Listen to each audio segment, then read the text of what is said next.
right, guys, good morning. Turn my volume up. How's everyone? Good morning, Heather. How are you? Good. Good to see everybody. All right, well, we are at 9 o'clock. So while we are waiting for more people to pop on, let's get started with some bucket fills and gratitude. Does anybody have anything that they would like to share?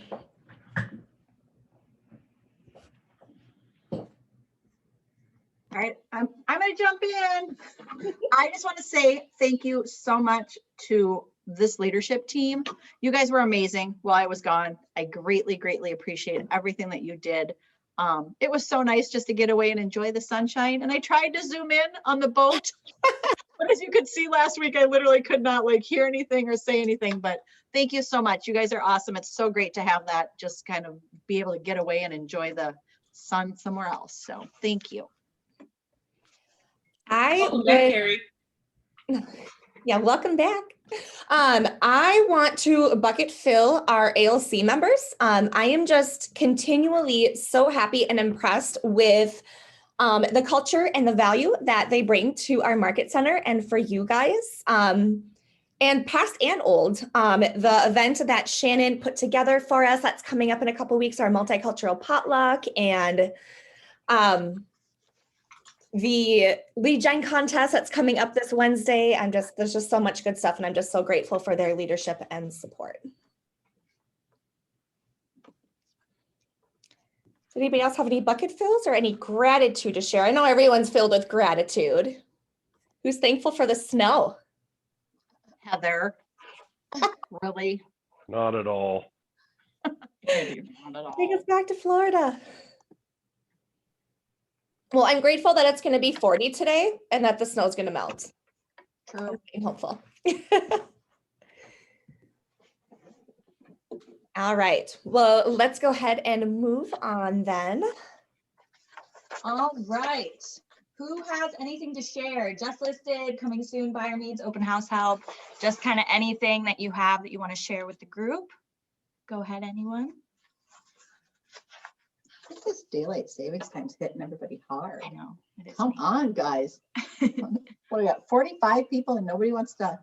I can share. Boz Harwood team will have a condo coming up downtown west area in Minneapolis, 1 bed, 1 bath in the Center Village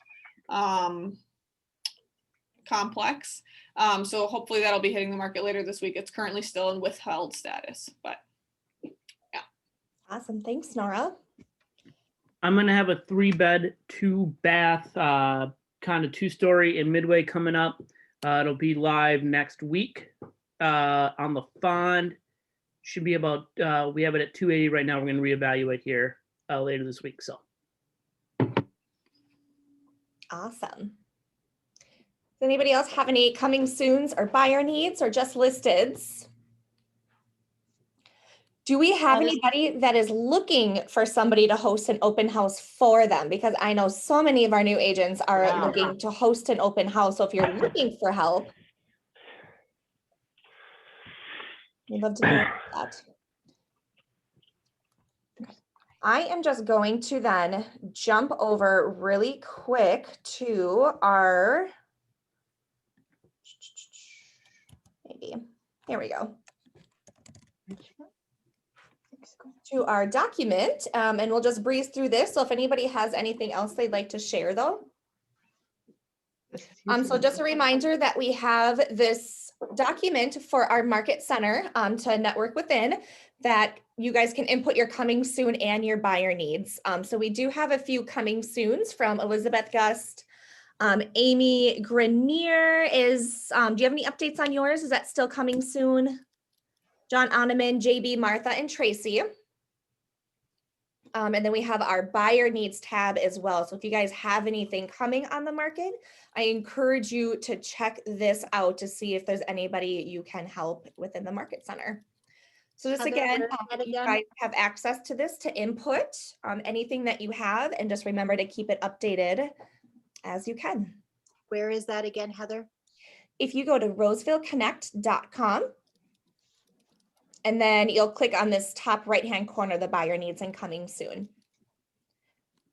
And if you need access to it, I've been trying to add people as they come in, but if you need access to it, just let me know because it'll need to be shared with you to be able to open it. And I think what we could maybe do is, I know, Amy, we've got the training calendar now, right? When you go into Facebook, we'll just put the general Roseville Connect link right there. So it's the top thing on the Facebook page. So when you go in, you can get right to it and then you can find those. That way you don't have to be looking for it. All right, anybody else? Oh, was I not sharing my screen when I did that? Oh, I was- Guys, somebody say I didn't something. Oh my God, I'm Bond moment of the day, daylight savings. All right, well, but nobody has anything else to share. We'll keep moving along here so we can get to our awesome panel today. All right, so we have a big week of trainings as usual. Kind of a lot happening today. We have Ignite Spark, Tuesday, Wednesday, and Thursday Ignite Spark, and we'll kind of get into the rest of them as we go on.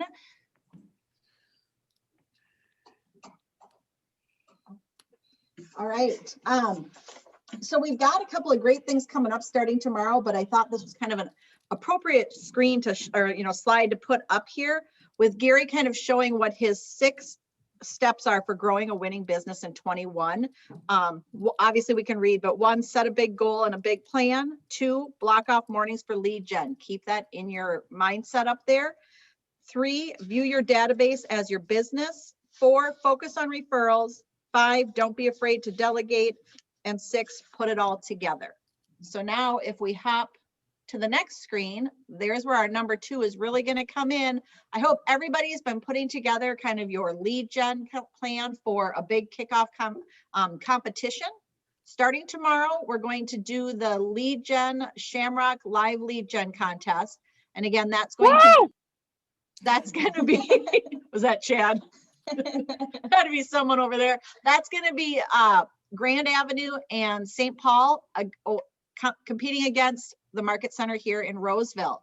So we're going to go kind of up against each other. There will be a Zoom that will be sent out later today with a link. What you're going to do is we want everybody to jump onto that Zoom and leave it up all day long. We want to see people while they're doing their lead gen. So if you're in your car, if you're walking through the Market Center, if you're walking through your living room, wherever you are, leave that camera on, turn your volume off, and just let us know how you're doing. So when you have something exciting you want to share, hop on, share it, because leadership will be in and out as well.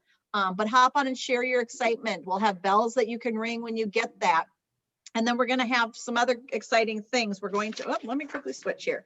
There will be breakfast in the Market Centers. There's going to be a treat kind of when you take a break for your lunch, as well as we'll have snacks in the afternoon with a little excitement, a few libations just to kind of kick off the end of your St. Patty's Day. The contest is going to run with AM, PM, and then total as far as the prizes go. So the best, highest number of dials just in general in the AM session, the PM session, and then all together. The highest number of total rejections. So if that's a no, if that's a hang up, if that's a don't ever call me again, if that's a, oh, I don't right now, but hey, I look forward to talking to you later. Just any type of rejection you might get. One with the highest during the morning session, afternoon session, and then again at the end of the day totals. And then total appointments. That's our big one that we're really shooting for. So again, AM, PM, and total of the day, the largest number of appointments set. So we're going to also send out, we'll have a Google Doc where you guys can go in and tally that so that we can check it and share, like in our afternoon session, like who our AM winners were. So make sure that you're going into the Google Doc and sharing it. We'll make everything really accessible with just a quick email that has just the links right in it right before it kicks off. So we're super excited. We hope everybody will participate in this live lead gen. Right before that, we're going to kick off tomorrow morning for our top producer mastermind. That's an invite only. So let's work on getting those appointments set so you can get into that group of top producers and join us for that mastermind. And we'll be talking about adding leverage to build your business with Shane Montoya and Jason Koenig. So we're super excited for our Odd Couple team to kick that off. That will start at 9 a.m. tomorrow, and then they'll jump right into our lead gen. So hopefully pull a few of those out. We can even out the game here for the contest. All right, and then I don't know if Jen or Lynn are on, or if they want to talk about their trainings at all, but we do have 2 trainings this Thursday. Banner Designs with Jen Minder at 10 a.m. Jen, do you At want to- 11. What, not 11? Heather had that happen last week, just a little miscommunication. I don't know, Jen. Yeah, I guess I'll just say, since I'm on that, yeah, there's a lot of things in designs that people overlook, don't realize what's in there. So that's the main thing I want to hit, is certainly answer any questions, but I just want to hit all the things that are available in there that people don't maybe realize are there. Perfect. Yeah, designs, there's a lot in design, so it's really good to kind of know what you're doing in there and have someone to guide you through it. And we also have the broker Q&A at 11 a.m. with Lynn, our broker. I don't know if Lynn's on at all. She is. She is. Lynn, did you have anything you wanted to say about it? She might be on the road though. Yeah, she might be busy, but just kind of come with any and all questions. The last one went really well. We're going over forms, different types of things, compliance, the MLS stuff, just kind of any questions you have. Lynn is kind of the all-knowing, so it's always good if you are kind of iffy on something to come to that, ask your questions, and I'll be posting in the Facebook page the day of or day before, I'm trying to think, and just to see if there are any questions so that we can make sure that we hit on them, so it doesn't get you know, crazy with 10 million questions and your question gets missed. So I'll be posting on the Facebook page about that, or you can just email me if you have a specific question you want Lynn to go over during the Zoom. And 'tis the season for continuing education. We had the required module hosted yesterday. We had a great turnout for that. The second half of our CE Blitz is this coming Monday, March 22nd at 8:30. It is Negotiations 201. And so how we have this set up this year is we have the CE Blitz on 2 separate days. It is $35 actually for you guys, for the agents in our market center. It's $35 either for one or for both. So it's kind of a buy one, get one. And so you can still register for this class even if you didn't attend this money, that is okay. And then we are going to be hosting several other free hours of CE in the upcoming months. So make sure you guys are checking your Pulse Portal transcript, making sure that you're completing your requirements and all the hours you need to renew your license. If you have any questions at all or need help, please let me know so I can help you. I will be sending constant emails with those instructions. Yeah, and any questions, just let me know. All right, I don't know. Yeah, Shannon or Jane, Shannon's on the call. they want to talk about the multicultural potluck. Oh yeah. I was looking, sorry, I didn't know which Shannon you were talking about. So we are doing, and I know there's been some questions about this. We want an opportunity to meet. We've had so many new agents and everybody likes to eat, and we're big, you know, really trying to learn more about each other. So we thought doing this kind of multicultural potluck would be a great way for people to, you know, bring in something. I mean, whether you're Irish and it's boiled potatoes, or, you know, Cheryline brings in some of her famous food, just a great way to kind of connect, meet each other, learn a little bit about, you know, the culture. And it's a great way. I mean, you never know who you're going to run into at business. It may be an opportunity to learn how we can help each other.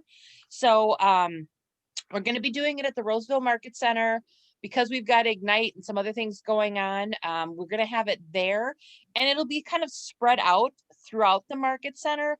So we don't worry about everybody being in one room. You can stop and, you know, meet the person. And if one person's busy, you can go to the next.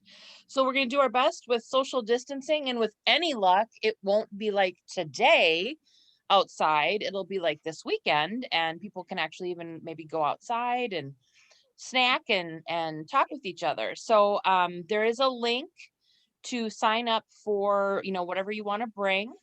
So yeah, so I think I'm really excited to meet a lot of the new people, whether you're bringing food or not.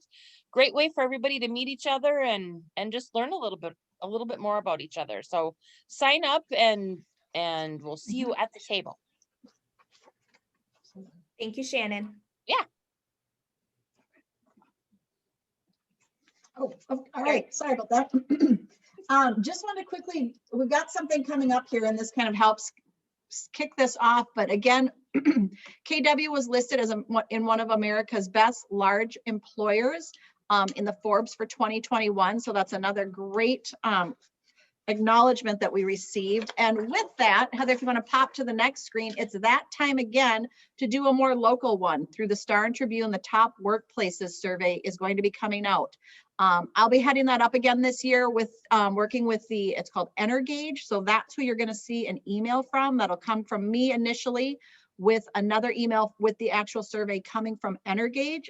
And I just want to really encourage everybody to go out there and participate. It is completely anonymous. No matter how much the questions look like it's going to say something about who you are, it does not. Everything goes back to Energage. They put it into a complete graph kind of to send out to us with statistics and giving us everything. Last year, we did again place on the top workplaces for Minnesota and we were 7th. So let's, hopefully get that information back out there, and that will be coming out to you by the end of this week. So just keep watching your emails for that. If you don't see it, please check your spam, your junk emails, because the better the participation, obviously, the more information we get and things that we can work on for improvement. So hopefully everybody will get an opportunity to complete that survey. All right, and then we have Jen and Matt Minder from New American Funding. You guys can go ahead and take the floor. And if you need to screen share too, Jen. Okay, I'll do that. Hey, hello everyone. Happy Tuesday. We're gonna just cover 2 quick things today that I think are valuable for you. One's gonna be talking about some buyers and some things that might be coming up with buyers. And one is going to be coming up, well, actually both are with buyers. And one is interest rates have come up a little bit. And so I wanted to, or Jen actually put this together, and I think it's super valuable that if you're starting to get some objections from some of your buyers that they think, oh, we're going to hold off because rates have gone up. Here's a great example to show you that the rates, I mean, this is the difference of 1 full percent on a $300,000 mortgage. And in reality, the payment only went up a little, about $150, $160. And generally that's not going to be enough to keep people out of the market. So that's a great example and something that you can share with your buyers to hopefully alleviate some of their stress about maybe rates going up. As far as rates go, it's not unexpected that we saw the rates come up a little bit. And so the idea is everything I read says we're probably going to stay right in this area for the remainder of the year, but we certainly keep a tight look on that. The other thing I wanted to mention is a strategy for your buyers on how they can win in multiple offer situations. And so this isn't going to be for every buyer, but for a specific buyer. So one of the things that we see right now is that people are making offers higher than the list price and sometimes quite a bit higher.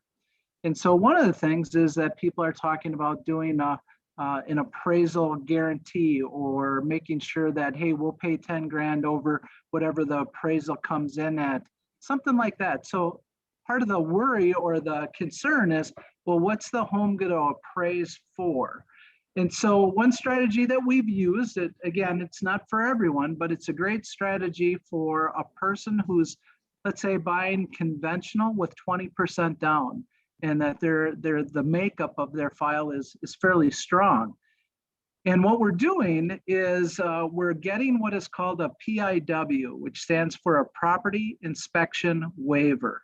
And what happens, and sometimes we wait till people buy a home before we discover that we can have this, because the way we discover this is to put the address in their file and run it through a certain automated program. And what happens is it comes up saying, hey, you don't have to have an appraisal on this property.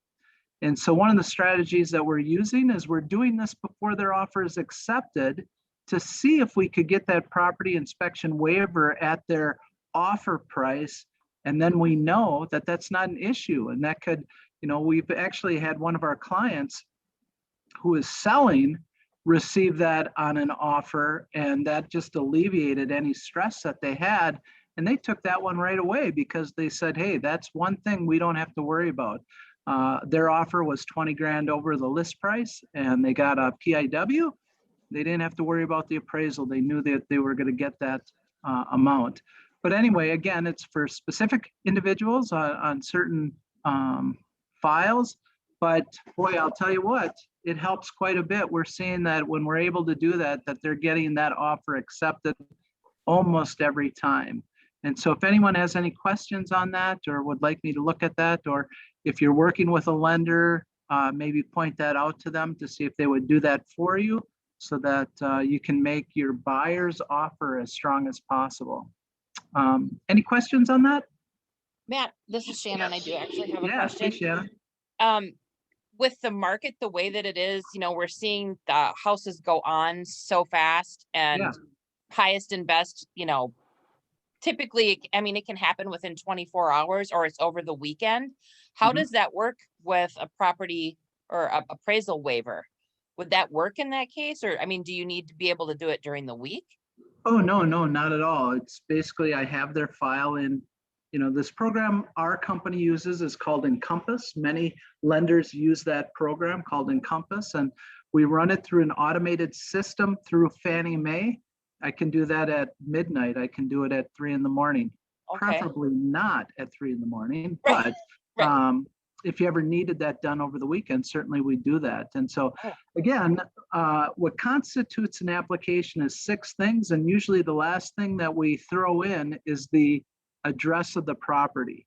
And so that's the kicker, is when we have the address and we're able to run it through the automated system and get this property inspection waiver, then an appraisal is not required. Now, a lot of lenders are aware of this, but they're only using it with refinances. So we're doing a ton of refis, and a lot of times we run across this with a refinance, but it's a great strategy for purchases. And normally you don't see that until after the offer's been accepted and we're moving forward. There might be a few people on here that I've done this for where we've had the property inspection waiver, but it's a great tool to help them get that offer accepted. So, okay, is it a property inspection waiver? But it's That's the correct. appraisal inspection, not an Oh, inspection. the property inspection is the appraisal. Sorry, Okay. my terminology. Sorry about right. that. Thanks. But yes, it's to waive the appraisal. No appraisal is required. So not only is it great because it can help them with getting their offer accepted, but also it saves them about $550 too. Nice. Yeah. Thank you. Okay. Anyone else? Jen, did you have anything you needed to add? Yeah, I actually just wanted to add one other thing, kind of jumping back to the topic of this graphic that's up, the interest rate. I posted something in our Instagram account today on that I think is also important when talking about rates with your buyers, is that rate is only one factor in their payment. So even though rates may be increasing, we have the principal, interest, taxes, and insurance. And so sometimes people forget about the taxes and insurance also play into that payment. And so that's another place where you can kind of factor other things in to offset an increase in rate. So just remember that too. And That's all I ultimately, have. you guys, it's still really low. I mean, Yeah, am I true. wrong? I mean, people are freaking out. Oh, I don't think I'm going to buy. But in reality, it's still really low. Am I wrong? No, you're absolutely right, Amy. And that's the piece that, our brains are kind of programmed to interest rate. And the other thing that a lot of people don't know about is on conventional financing, if you're putting less than 20% down, there's mortgage insurance as well. And a lender should be shopping mortgage insurance for their clients as well. And sometimes you can save more on mortgage insurance. And like, as an example, if the rate today is 3.25%, and maybe by me shopping mortgage insurance, I can reduce the mortgage insurance by 1/8%, which would make up almost all of that. And so there's many ways. One of the things people like, let's say they're buying a townhome, they don't blink at all at a home that has an association fee of 200 or 350. That has a way bigger impact than the interest rate. Or if they look in one neighborhood and taxes are $4,000 where the other one's 2,500, way bigger discrepancy than what an 1/8 or 1/4% in interest rate would be. But certainly I get it. And that's why we're here to try to help with that. But anyway, that's all I had. Anything else or any other questions we can answer? Is 4 a.m. okay? Well, old people, Peter, we get up early, so 5 o'clock is probably perfect.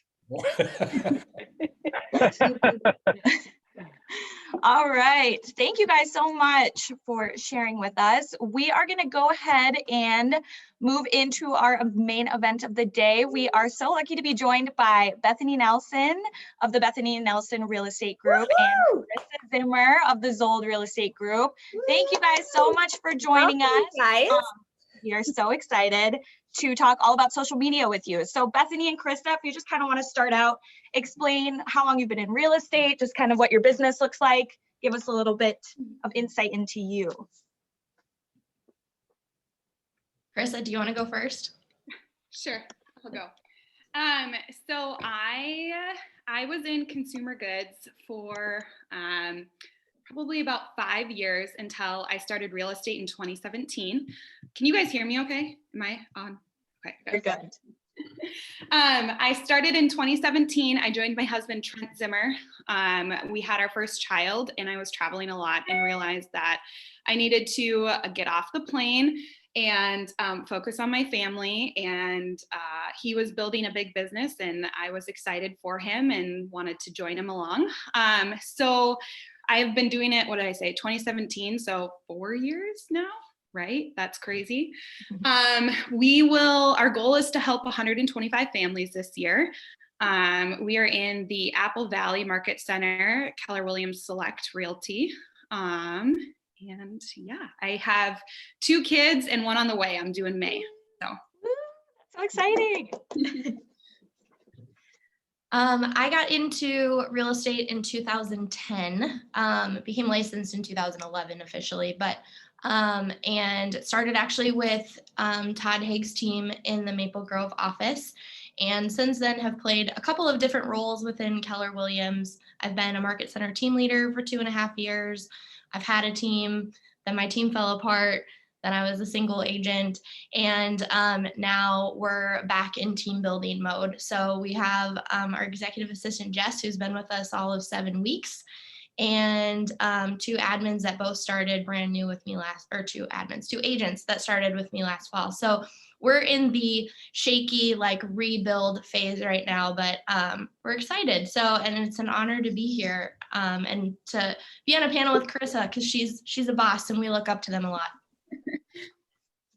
Thank you both. Yeah, you guys are both bosses. I see your stuff all the time on social media, so we know you're out there. So I'm going to get started. I asked a bunch of the agents that were kind of interested in social media and learning more about it, what kind of questions that they had. So we're just going to kind of go through things that were brought up, and you can answer as much as you can or as little as you can. We can move on to the next. So one of the biggest questions was, how often are you posting and what platforms are you having the most success using? I know TikTok's brand new, so that's kind of a new one that people are dabbling in. So just kind of Facebook, Instagram, Twitter, LinkedIn, what do you guys use and what do you find success with? Sure. So my bread and butter has been Facebook for a long time. So when I got the questions from Jordan, I was like, I am going to be very underwhelming, because there is not much that I'm going to share that you guys probably haven't heard before.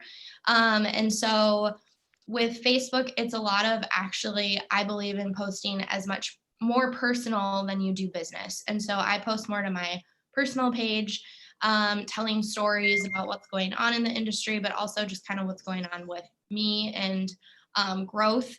And then second would be Instagram. So we have generated business from both of those platforms.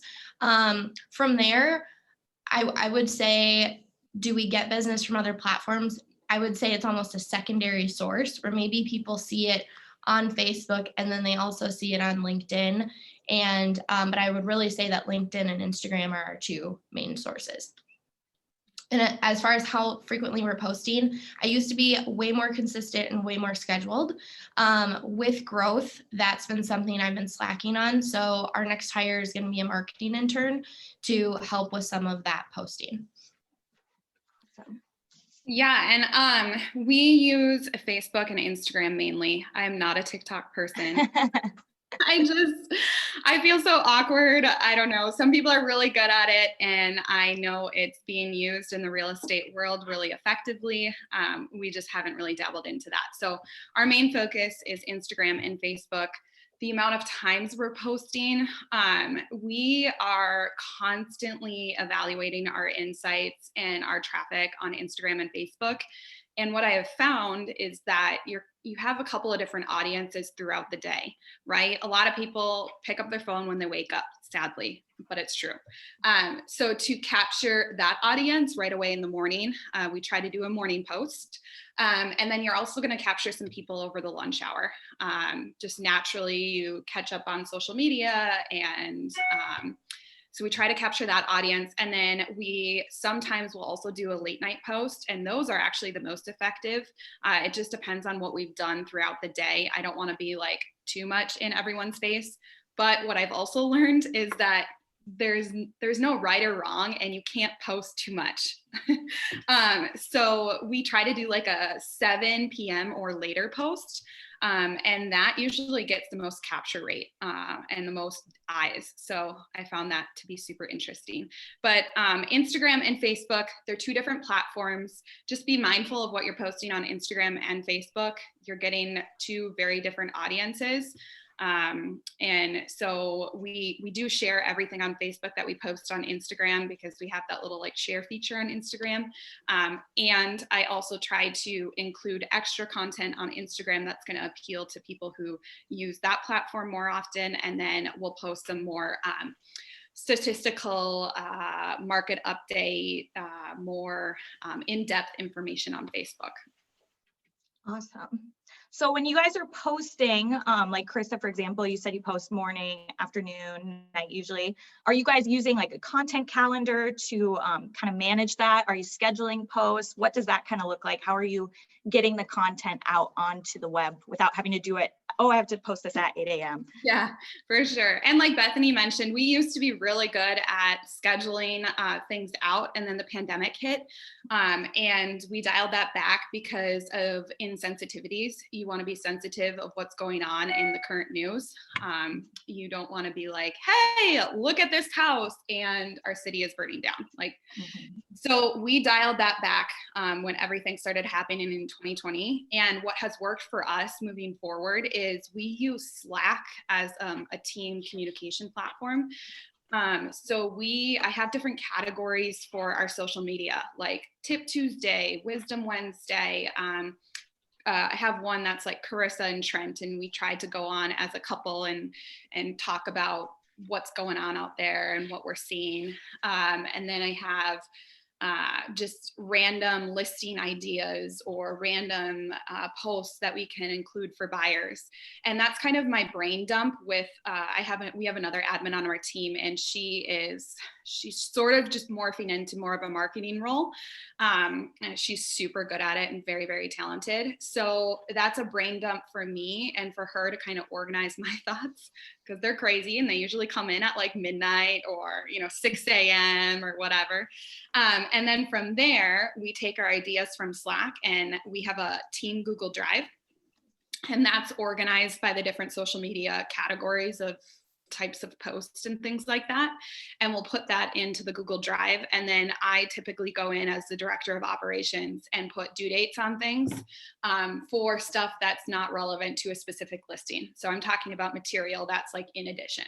And then we also have a tab for all of our listings, and we follow the same process for every listing. So that's pretty easy because we're doing all the same things, but that's what's worked for us. I need a brain dump zone because I see things, I follow all these really cool and successful teams at Keller Williams across the nation, our KWYP group too. I've met a ton of really awesome people that are way better at social media than I am. So I try to grab the ideas, or things will come to mind when I see something that they post. Awesome. That was kind of a lot. I'm sorry. No, it was good. I love to hear it. Bethany? We also use Slack, and I would say even if you are a single agent, a platform like that, to Chris's point, is so helpful. I struggle with my photos on my phone just being a hot mess because I'm constantly screenshotting things. And a piece of advice that I was given a long time ago, and I still hold this so true, is just the faster you implement, the faster you'll win. And I think what a lot of agents get stuck in, and myself, speaking for myself especially, is sometimes I overplan or just like overcomplicate things. And the reality is that you're going to win the faster you implement. And so we try to do that a lot. One other thing that we do content-wise, I know I've shared this actually with your market center before. When I transitioned into being a team leader, I had 2 agents selling to my database for me and working my database. And I was trying to think of, how do I leverage myself? We had an admin as well. How do I leverage myself so that I know that we're being consistent with our lead generation? And as I was coaching with other agents and kind of doing some internal work, I realized we as agents say we're accountable to our coach. We say we're accountable to our market center team leader. We say we're accountable to all these people. And the reality is we're not, because if we were, we would do it. But at the end of the day, we're not even accountable most of the time to our checkbooks or our family, but we're accountable to our clients, because you'll follow through when you tell your client you're going to do something more than if you tell your family you'll do something, which is terrible, but it's kind of the culture of this business. So long story short, we created a calendar. So we publish these every year, and we work with like local artists, and they make the artwork. And then we pre-plan all of our events. And even with COVID, we know we're going to do virtual events. We always do certain pop buys. And so we prioritize those, because what happens is then we can build our 36 touch around our events. And what's fun is, like, I know these are hanging up in people's homes because they don't have our 1980s headshots on them like you see from like insurance agents, right? And they're actually like really cool pieces of art.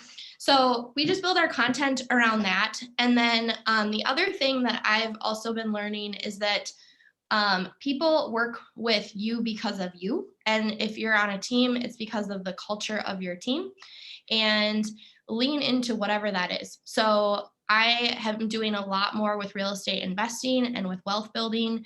And so we're doing a lot more posting around that than just like, hey, we sold this house. Most people like actually don't care that we sold the house. But if we can share a strategy with someone on how to like reduce their taxes, or a wealth building strategy, that's way more interesting. Awesome. Giving that like value share, that's really awesome. So speaking of kind of content, where are you guys finding content? Are you creating it on your own? Are you pulling it from other places, different like lenders, that type of thing? And what type of content have you found will create the most engagement? Is it the personal stuff that you're sharing, or the value adds that you're giving people on social media? What do you use, and where do you find the value?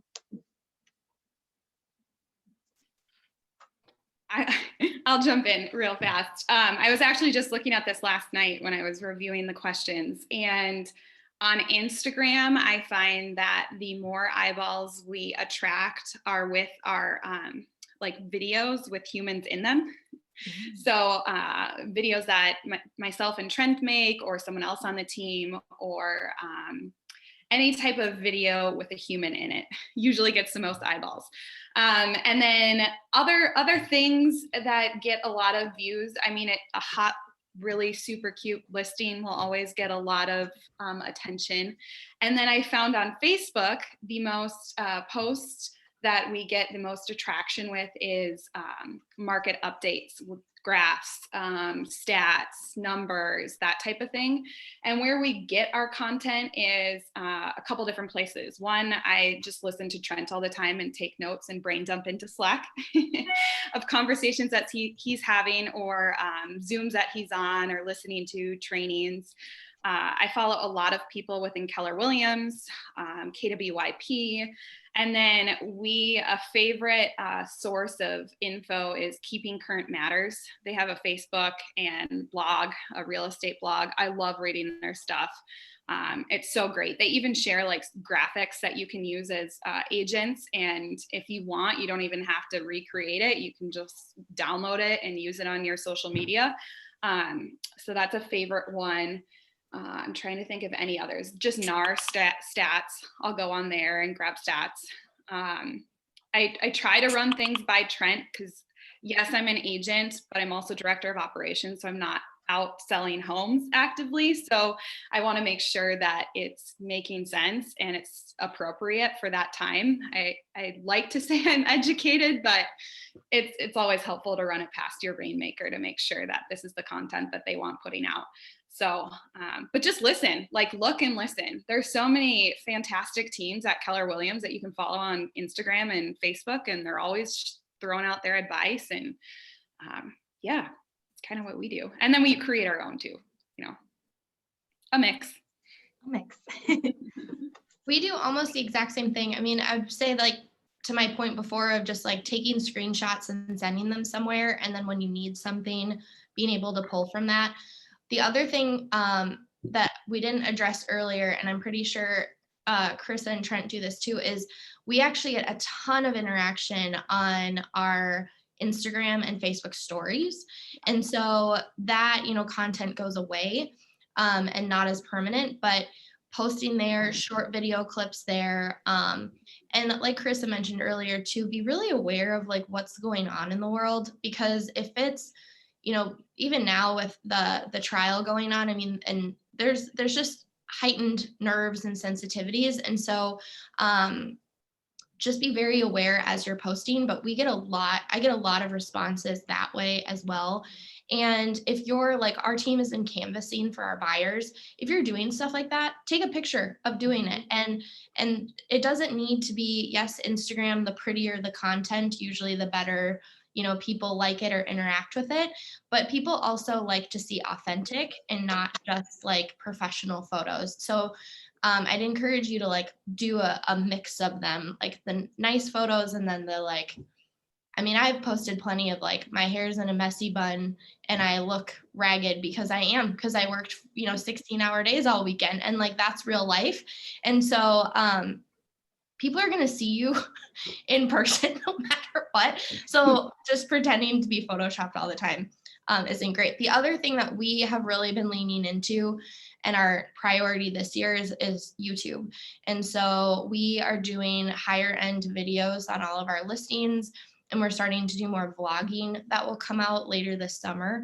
And but back to my point before is focus on one strategy first and like pick that, and then it starts to build and you can duplicate content amongst the sites, just targeting it differently. So don't think you need to go, we made one TikTok video and the time it took us to edit it, I was like, never again. Like this is not our platform, and that's okay because it's going to take too long for us to implement it to get the results that we want. Definitely. Yeah, TikTok is time consuming, I think. I know you mentioned Facebook and Instagram stories. There's kind of a question on, are those like effective or not? Since they do disappear, do you think that the amount of time that you're putting into posting those, creating that content for those, are you getting good enough results back? And do you think that they are like of value enough to continuously post since they do disappear, that kind of thing? Absolutely. Go ahead, Carissa. I was just going to say 100%. I mean, you can create highlights on your Instagram page so you can save your stories so people can view. And we categorized ours. So if you check out our Instagram, Zold Real Estate, you'll be able to see the highlights that we've created.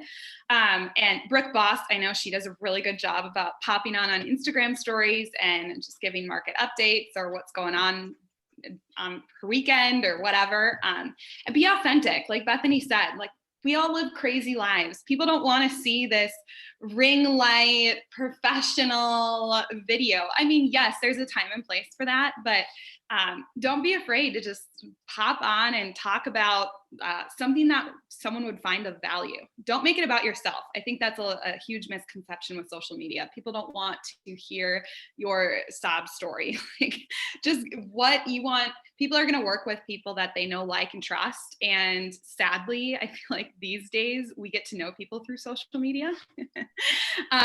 And they also, you know, like, come from contribution.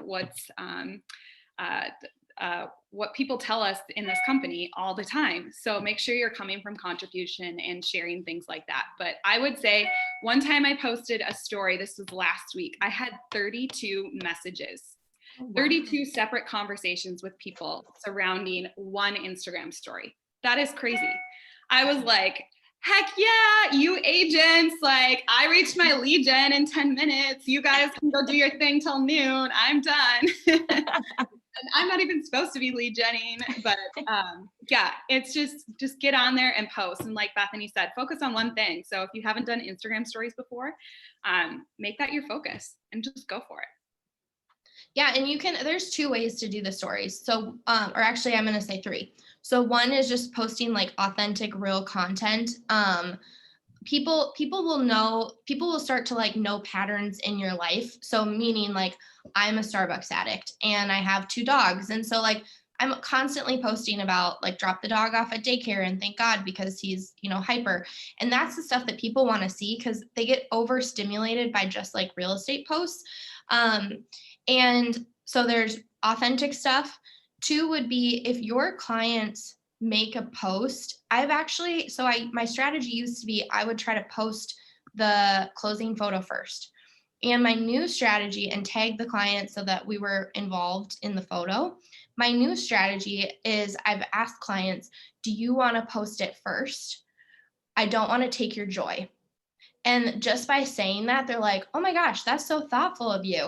And then I find that they actually end up like commenting about us or sharing something about us. And so I would just encourage you to like ask that question. When they make the post, then you can share the post to your story. And so then versus people seeing us share like, woohoo, we sold another house, it's like our client is sharing that they just bought a house and like what that means to them. And then the third thing is, we haven't really touched on this, but I reached out to Carissa recently because I know that their team is pretty much all in on Command, and we are all in on Command as well. And in Command, in Designs and some of those different platforms, you can make images very quickly that you can then copy to your social media. Mm-hmm. So Carissa shared their goal. Our goal this year is to pen 100 units this year, and we're on track. So we're excited about that, but I'm also, to be really frank, I know that momentum could stop if we stop our activities. So we're also very aware of, like, we can't let our foot off the gas just because we're having a great first quarter. Awesome. Now that we are talking about Command, there was some questions about that as well. Do you guys utilize those Facebook campaigns through Command? Are you boosting posts, not using Command, that kind of thing? What is your like ad spend looking like for those Command campaigns if you are using them? Just kind of, where do you have the most luck with paid promotions or paid promoting? So I'll say that we have dabbled in it. And I'm very curious to hear like what Chris is going to share, because I think they have too. We still haven't mastered the lead. That's just never how I've built my business, to be really frank. I'm not an internet lead converter. And not that we can't be, and we can't build the systems to do it. But as we started to do it and we weren't seeing the ROI from it because our systems and follow-up aren't there, I thought, okay, we need to just shift our strategy to what are we known for. So we do a lot more like contests where it's we'll post a listing and like predict how many offers or guess how many offers we got on this listing, and you win a $10 Starbucks gift card. We get way more interaction and way more people seeing the post, doing stuff like that. We do some boosting, and I mean, we have used the Facebook lead accelerator in Command and definitely have the leads coming in, but we haven't converted them yet. So that's not a huge focus for us on our ad spend right now. Yeah, and I'm going to say something a little similar. Trent has built a business specifically on his sphere and people that we know, like, and trust, right? We've never paid for internet leads. We've never been a Zillow team. That just hasn't been our book of business, and that's fine, right? Everyone has a way of doing business and the way they want to grow it. So when Command came out with their Facebook, what do you want to call it? Lead platform, Facebook campaigns. To be honest, I was very timid and I wasn't confident in it because I'm like, oh, that's not our wheelhouse. And Trent's like, but we could find a way to utilize this. And so what we've done as a team is when we get a hot listing, and you guys all know what a hot listing in this market, it's every listing, right? But that hot price point or that super cute South Minneapolis cottage looking house that people are just going to click whether they're looking at that price point or not. We'll do a Facebook campaign for it. We don't spend a ton of money. I mean, anywhere from like $10 to $20, like not a ton. And then he does, I think he does a round robin, for our team. I mean, we have 2 agents, so it's not like we have 15 agents to distribute these leads to. But he'll do that. And then we have converted some. We actually just got one, and she just closed last week. So that was kind of cool. It was off of a townhome in Lakeville, and I think the price point was like $225. So that was fun, but we don't make it a main focus really. And then as far as boosted posts on Facebook, I never boost posts anymore. I was told by someone way smarter than I am to not do that, only because you're reaching a larger audience when you go through Command and the Facebook campaign. So if you're going to do something that you want to throw out there, you want to boost it on Facebook, go through that platform. Don't do a boosted, because when you boost it, you don't have as much power as a solo Facebook account holder. KW has way more power and way more interaction, so use them. But yeah, it hasn't been a huge focus for us. Like, we don't have a calendar surrounding it. Like I said, if there's just something that we have that's a hot listing or that I think people are going to enjoy viewing, we have 2 coming on this weekend that I think that we need to run an ad for. And so we'll do that. And we always direct people to our a landing page, and then they can fill out a form and get more info. Another Facebook campaign that we ran that was actually super successful, that wasn't surrounded a listing. It was want to browse the MLS. And all it was it linked them to a Google form that was dropped into our Google Drive, and people just filled out what they wanted. It was simple, like bedrooms, bathrooms, budget, school district or city or something like that. I think we got 4 or 5 responses, and I spent like $5, like something, and I just did it for like a day or 2 because I wanted to see if it would work. So that was super successful and awesome, and we need to do it better and bigger next time. But yeah, that's awesome. That browse the MLS one, did you send just like things that you had found on the MLS then to those specific people? So we set them up on an MLS search. Oh. So they had to input their email, their name, the bed, bath, budget, and areas they're looking. And once they filled out the form, it dropped into our Google Drive. Then our agent set them on a MLS, sent them a quick email, like, you're all set up. Enjoy browsing the MLS. Like, didn't make it about, are you looking to buy or sell or whatever? Like, that wasn't the point. We just wanted to give people real data, right? Because we all know those third-party sites are not accurate. And just make it fun. And then, yes, did conversations start surrounding that? Did they engage with our agents? Absolutely. But the point wasn't for us to vomit all over them and get them as an active buyer. It was just to give them access. I mean, if you're getting a daily email from an agent with new listings matching your search criteria, you're more than likely going to use them, right? They're going to be your first call if you want to go see a house. So I would definitely encourage you all to use that, because that has been super successful, especially as like newer agents or someone that doesn't have a listing to share. That's an easy way. That's awesome. Yeah, I know that listings are the ones that we've always had the most success with too. So it's always nice to hear ideas that aren't listings, especially with the way the market is right now. It's harder to put those out there. For sure. So I guess I know we're kind of getting close. We have about 5 minutes left. I want to leave a little time at the end if anyone has any questions. I guess one of the bigger questions was, how do you monitor your social media activity and leads? Like, are you converting the leads into business? How are you doing that? Are you doing the 36 touch? What is kind of your way to turn those leads into business? If you're not using internet leads, for example, Carissa, you said you had like 32 people respond to that Instagram story. Kind of how are you changing that into business? Or what is your like route to go about that, both of you?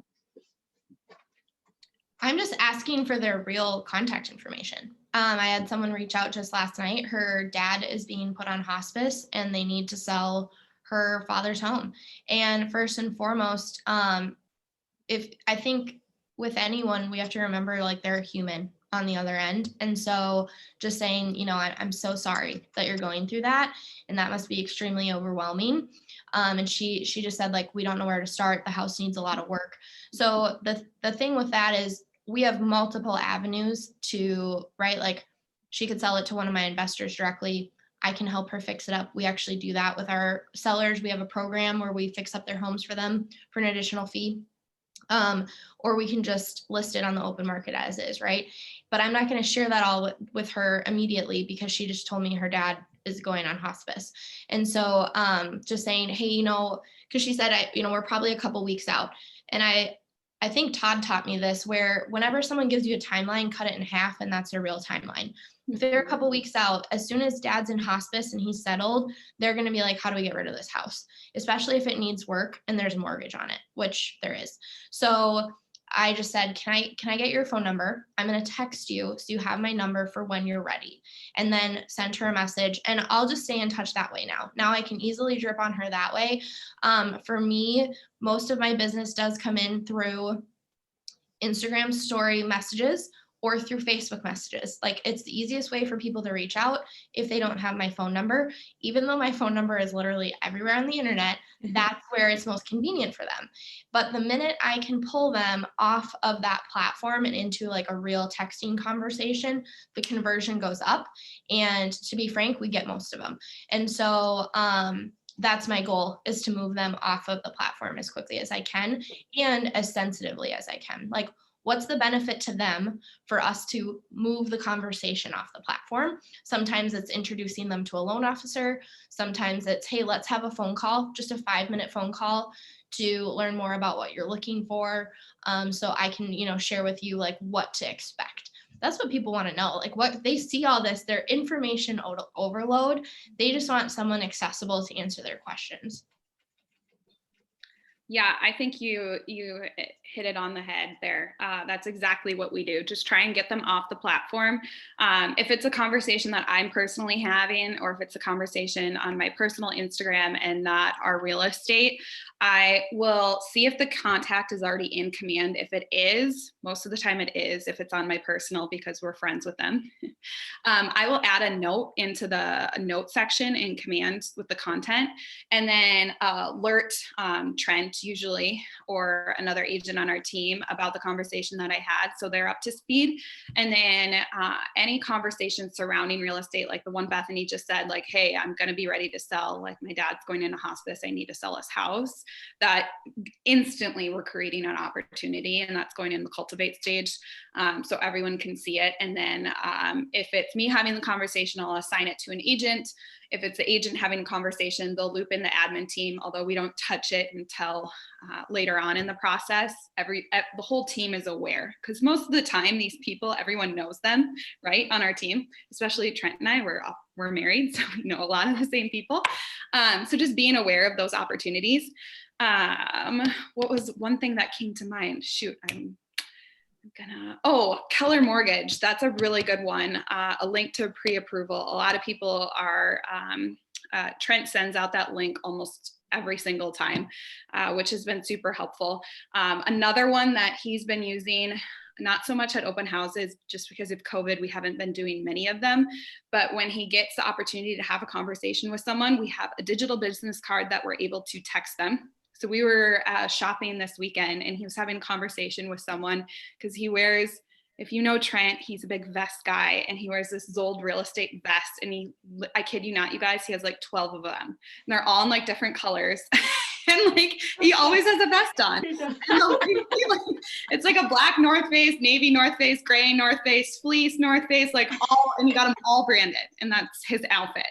And so the cashier asked him, she's like, are you in real estate? And he was like, yes, I am. And she's like, perfect. I'm looking for a house and my brother's looking for a house. We don't have an agent and we know this market's crazy.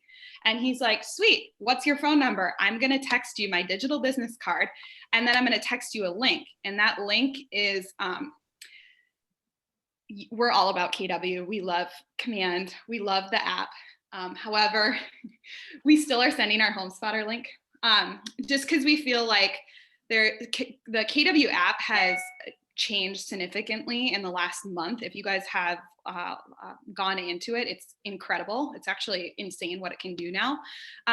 So I'm having more faith in is growing with the KW app. But we'll send our HomeSpotter link. And then when they download that link, Trent's profile is on that HomeSpotter search or their search app, whatever. So if they need to get a hold of him, they can have a conversation with him through HomeSpotter. So moral of the story is wear your brand. I don't do a good job at that. An easy way to get in touch or make that connection with someone is send them a link to something that they can browse the MLS. Like, why wouldn't you want to download that app and look at houses? Heck yeah. And your information is on there for them to get a hold of you. So yeah, that was kind of a tough question for me because for us, it just, and I'm sure Bethany too, it's just also natural when you're dealing with people that you know, like, and trust, right? Those conversations just kind of start. But for us, the biggest thing, my husband is not very organized and his mind is always in a million different directions. He's a basket case. So just organizing his opportunities. And when I hear of conversations that he's having with people, he's gotten so much better at creating those opportunities. But as a director of operations, I'm making sure that everything is organized in Command. So whatever system you're using, make sure you're putting it in that. We have a really quick, because I am like Trent, where it used to be people would joke that we would lose like $7,000 Post-it notes, right? Where you write someone's name and phone number on a Post-it note that wants to buy or sell a house, and then you lose it. And you're like, I just lost a $7,000 Post-it note. So I've had the same issue though with my social platforms where I'm not checking. If I don't have a new message, I might not go in there every day. And so that is opportunity lost. And so between Jess, our executive assistant, and I, one of our Slack channels is literally called Bees Command Updates. And it's when I have a conversation where I know I'm not going to be back to my computer because I'm out in the field, I'm sending a Slack message in there, and then Jess just likes it once she's taken action on it. So we are on the same page on what's happened, and that's increasing our conversion, and it's also decreasing the amount of time I feel like I spend mentally going, did I follow up on that? Did I add that to Command? Did I? And so it's super simple. Like, it's not a sexy platform, but it works for us. Yeah, we do something very similar, Bethany. So definitely helpful. And if you're a solo agent, use it for yourself. Like, just use it as a book. Like, it's so easy to whip out your phone and quickly type whatever it is that you just interacted with someone or you thought of something while in Target. But that way it's there for you. And what's also super cool in Slack is you can set yourself reminders. So if I read something that Trent sent me, but I'm in the middle of it, like he just sent me 3 messages on Slack, I can remind myself at 1 p.m. to go back to those messages, even if I've already read it. Because Slack can be overwhelming in a way that things just get lost when you're brain dumping. So setting yourself reminders of tasks that need to be completed or something that's super important or that triggered an aha, you can remind yourself of that. So we also in Slack real quick, because I think this is important, because I think a lot of agents can feel beat up right now, and that our energy is what our clients feed off of. And so we have to keep our energy and optimism high. On the KPA, I am not optimistic at all. Like I'm super, I'm always waiting for what could go wrong. And so we have a Slack channel literally called our hype channel. And if anything good happens, we get someone under contract, whatever, we post it in our hype channel. And that's also something like the PC group could do, or if you have accountability groups in your office, I'm constantly reminded and learning of wins that we're having, and wins create more wins. Like to pend 20 transactions, and that's where we're at right now. We've pended 20, and that we've never done that before. And to see the success they're having and they're breeding off of each other, that's huge. So I'm just going to encourage you, find ways to remind yourself of the wins that you're having, because this market is brutal. For sure. And one thing I'm going to end with, because I just think it's super important too, is understand your book of business and know who's looking at your stuff. For us personally, I have 2 kids under the age of 3, a third on the way. Our sphere and the people that we're engaging with and with all the time are usually young families, right? So I want to be posting content that's relative to them and making that connection. So one thing we're doing for Easter coming up, an admin on our team, her dad is an artist, and he's going to make a quick video on an easy way to draw a bunny. It's going to be like, hey kids, here's a tip on how to draw a bunny, or I don't know exactly how he's going to do it or word it, and I'm super excited to see it. But we've done coloring contests in the past, just things that catered to that audience. And then someone on our team brought it up, and we're like, we feel like we're doing too many family things. We'll do the pumpkin patch and apple orchard and whatever. And I feel like that was a limiting belief, because I'm like, well, look at all the deals we closed last year, all the families that we helped. They're all young families. Yes, do we do help people outside of young families? Of course we do. But just making sure that you're paying attention to who you're trying to attract, right? Bethany talked about investing and wealth building. She's trying to attract those people into her world and learn from others that are successful at that. So just know who you're trying to attract and do that. And the last thing I'm going to say is I feel like social media can be misused, and that's the biggest misconception, because it's not a place for advertising. It's a platform for relationship building and to provide value. I made a note for myself.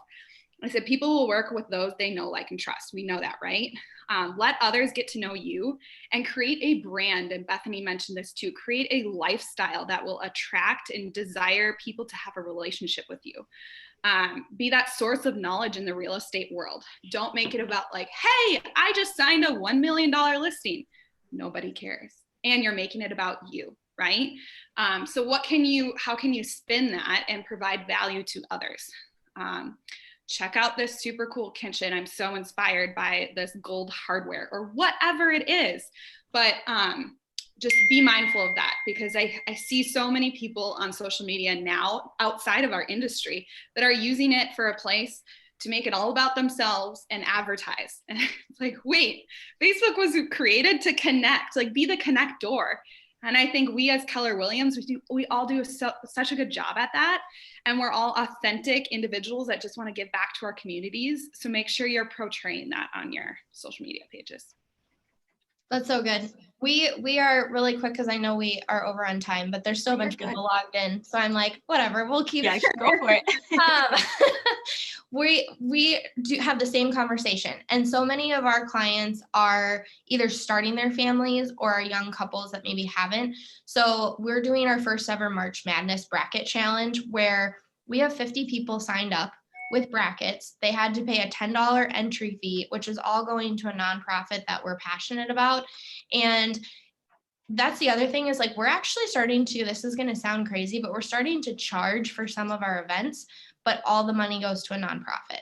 And it's crazy how much people get excited about that. And I've had so many people go, well, I don't like basketball, but I want to be a part of what you're doing. And so, and then we're doing giveaways and whatnot for the winners.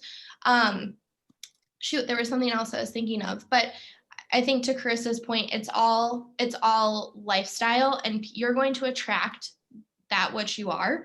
And so make sure that you're actually enjoying what you're doing, because if you're trying to attract a kind of client that like isn't, I'm trying to think of how to word this, but like if you're, for example, luxury real estate looks super fun. Not my market. It's not my industry. I don't own a pair of Louis Vuitton shoes, and I drive a 2011 Hyundai Elantra because I'm too cheap to upgrade my car. Like that's not my lifestyle. That I don't relate to those people as much. But my young investors or my families that truly like care about finding a home that's going to fit their growth, like I can relate to that and we can talk about that. So I think really hone in on your niche and don't try to be anything that you're not.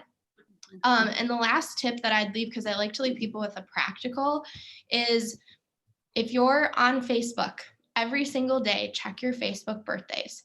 And instead of, if there is someone in there that should be on your 36 touch, my favorite way to spend money is to send people a gift.